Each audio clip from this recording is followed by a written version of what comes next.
Did you know it's part Mexican? Neither did I. Alright, so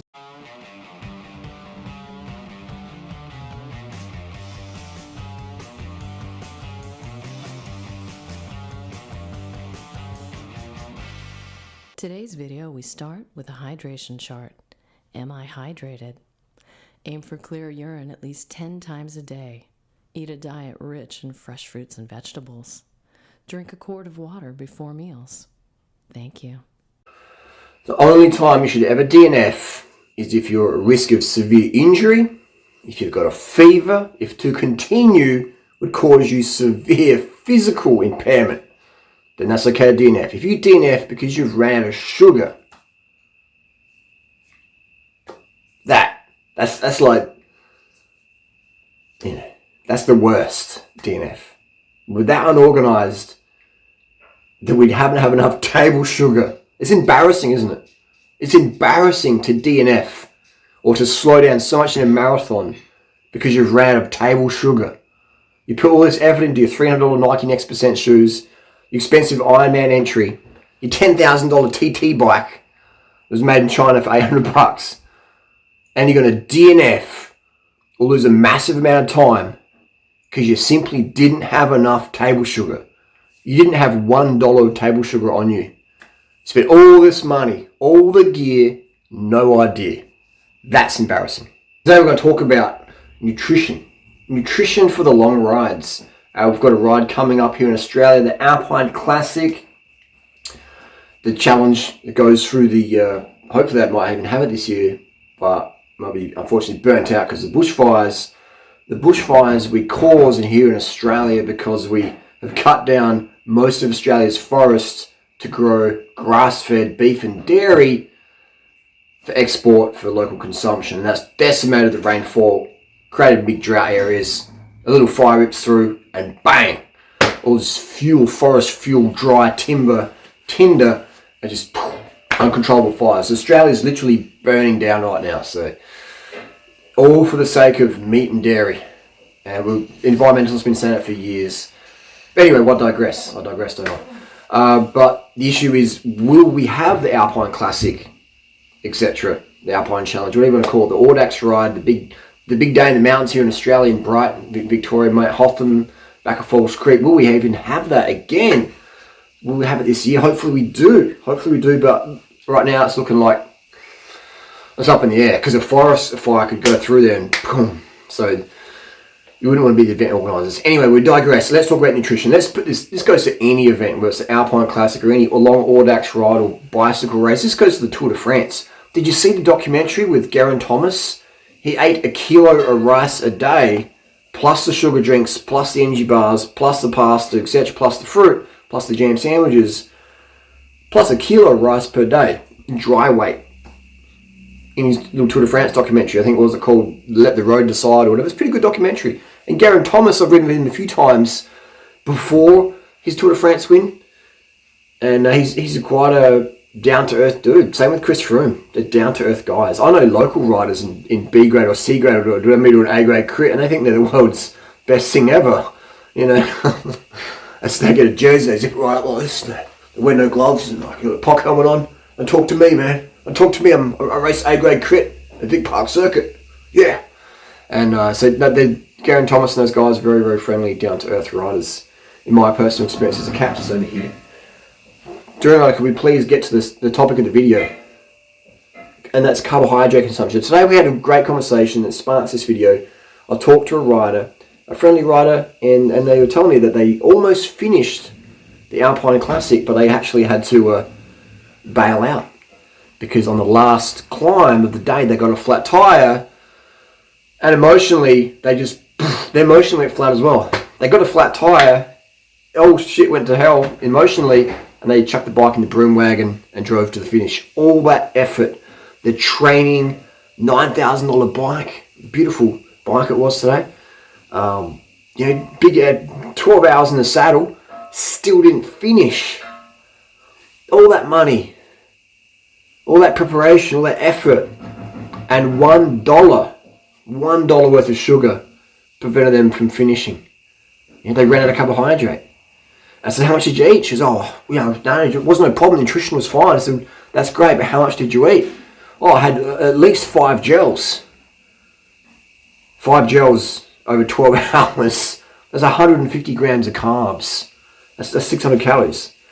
That's nothing. And so this person, that's why they just emotionally break down. I got a flat tire, and then they had a problem with the CO2 cartridges. I'm like, what are you using CO2 cartridges for? Use a pump. Use a proper hand pump. Because the CO2 cartridges, they're great if you're in a World Cup mountain bike race, which are designed for, boom, back in the race. But if you're stuck on the side of the road and then CO2 doesn't work, what are you going to do? So I think you have both. Have a pump and CO2. Personally, I don't use CO2 because I think it's a waste of metal. I'm not doing a World Cup cross-country race. I can just fix a flat tyre. I can pump it up in a minute or two. I'm good with that.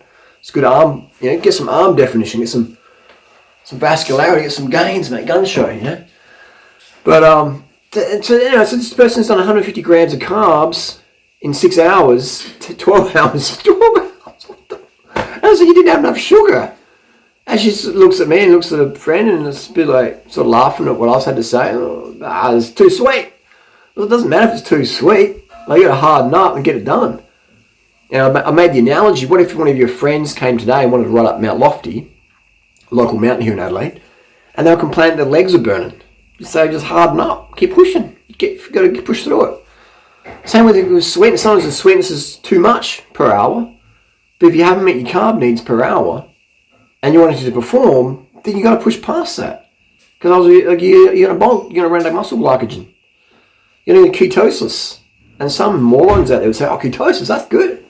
This lady hit ketosis and she quit.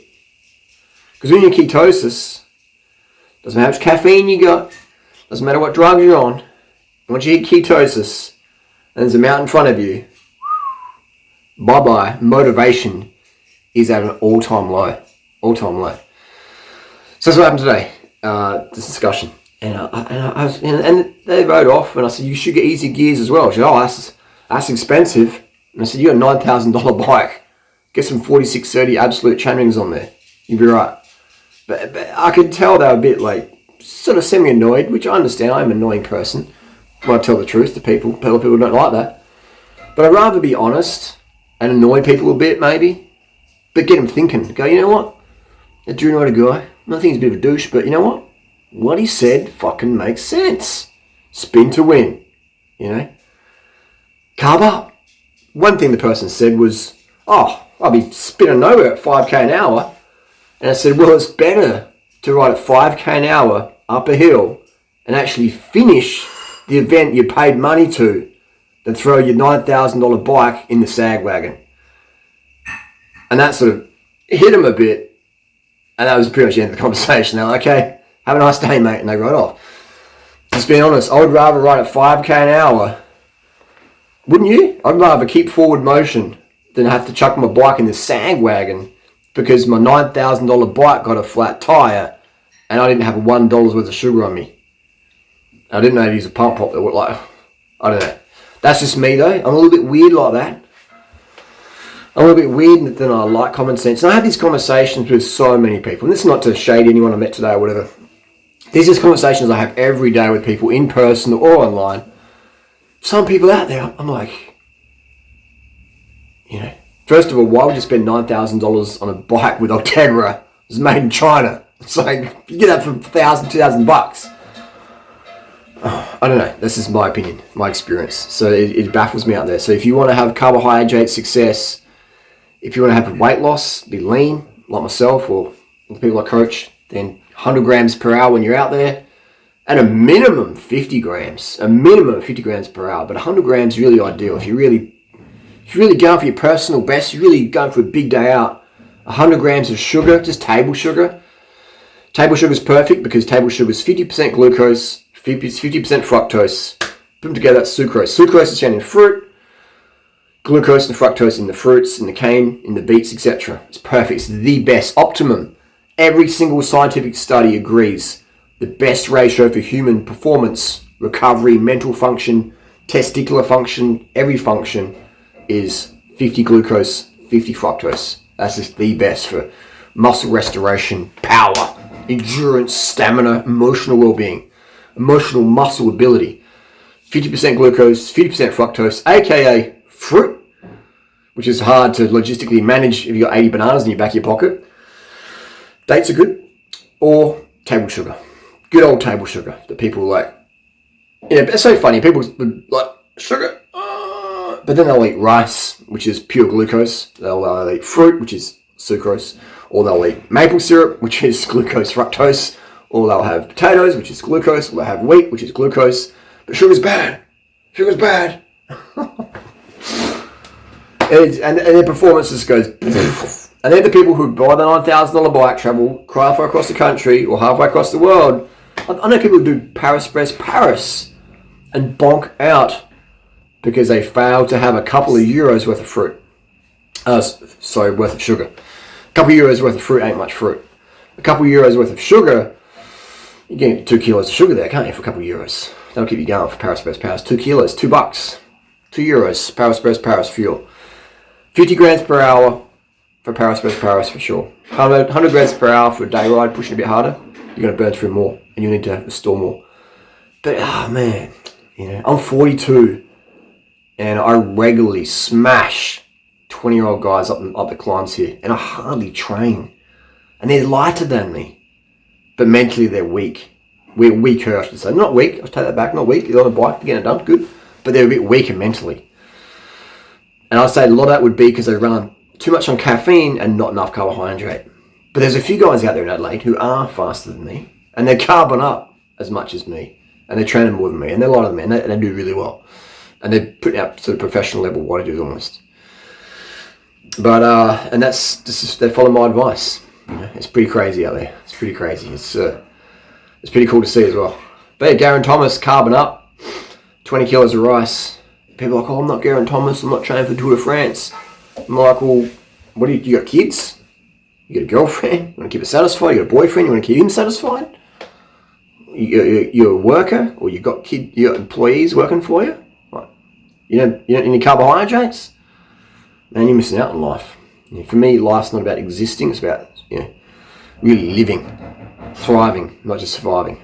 But carbohydrates, the game changer number is 50 to 100 grams of pure table sugar. This is sucrose. This is glucose fructose. It's cheap. It's the most powerful. Nothing is more powerful in my experience than pure table sugar. I generally prefer organic because I like to spend a bit of money on organics. Every dollar you spend is a vote for what you believe in. Table sugar is easy to get. And when I have a choice, I go organic. But it doesn't really matter performance-wise. But for me, it matters. If I've got the choice between organic and non-organic, I'll pay a little bit extra. Go organic. That's just, But anyway, it's a crazy world out there. You can sell someone a $9,000 bike that was made in China for a couple of $100. And literally, the max that bike was made for would probably be $700 US.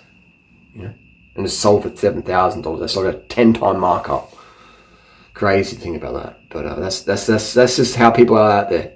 If stuff's too cheap, like table sugar, I won't use table sugar. I've got to have gels. I've got to pay $3 for 30 grams. When $3 could get you 3,000 grams. All right, so we got $3 for 30 grams. That's the average person. Oh, don't use table sugar. I'm going to buy the gel from the sports store. $3 for one. $3 for 30 grams. Or $3 for 3,000 grams. Table sugar in water works even better. There's less plastic. It's faster in your mouth. It's safer on the bike. You have to be fumbling around, ripping stuff up. You just boom, boom. Gels are handy. Can be handy for you for whatever reasons. But sugar water, boom. That's the best. That's the cheapest. It's the most eco. Anyone can do it. It works the best. But hey, if you want to go and train for your event, do a slower time, maybe DNF because you're out of sugar, that's your call, man. You do that. DNFing. Keep on DNFing.